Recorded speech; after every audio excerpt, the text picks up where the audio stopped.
করি হাতে আমি উঠিয়ে দিয়ে আপনাদের সামনে আমানত হিসেবে রেখে গেলাম। আল্লাহ রাব্বুল আলামিন যেন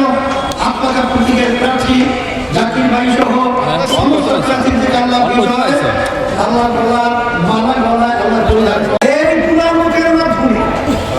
আমাদের দেশে আবার নতুন শান্তি আশা করাটা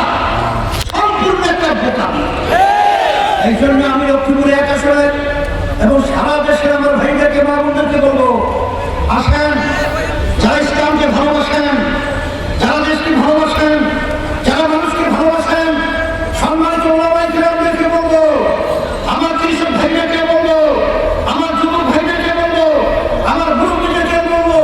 আমার পর্দারের সম্মানিত মা বোনদেরকে বলবো, আসেন আমরা যদি আজকে ইসলামের পক্ষে হাত পাকা প্রতীকের পক্ষে, যদি ন্যায়ের পক্ষে, যদি আমরা ভোট দিয়ে, যদি আমার জাকির হোসেন ভাই সহ বাংলাদেশের সমস্ত হাত পাকা প্রতীকের প্রার্থীদেরকে আমরা বিজয় করতে পারি, তাহলে আমাদের যে আশা, আমাদের যে চাওয়া, আমাদের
আমি শুধু এটা বলি, ঈর্ষার চরমায় কি ক্ষমতা বোঝেন না? ক্ষমতার কাছে গিয়ে ঈর্ষার চরমায় আবার চলে এলেন, কারণ ইসলামের একটা বাক্স দরকার। যদি আমরা বিএনপি বা 10 দলের জোরে থাকতাম, ইসলামের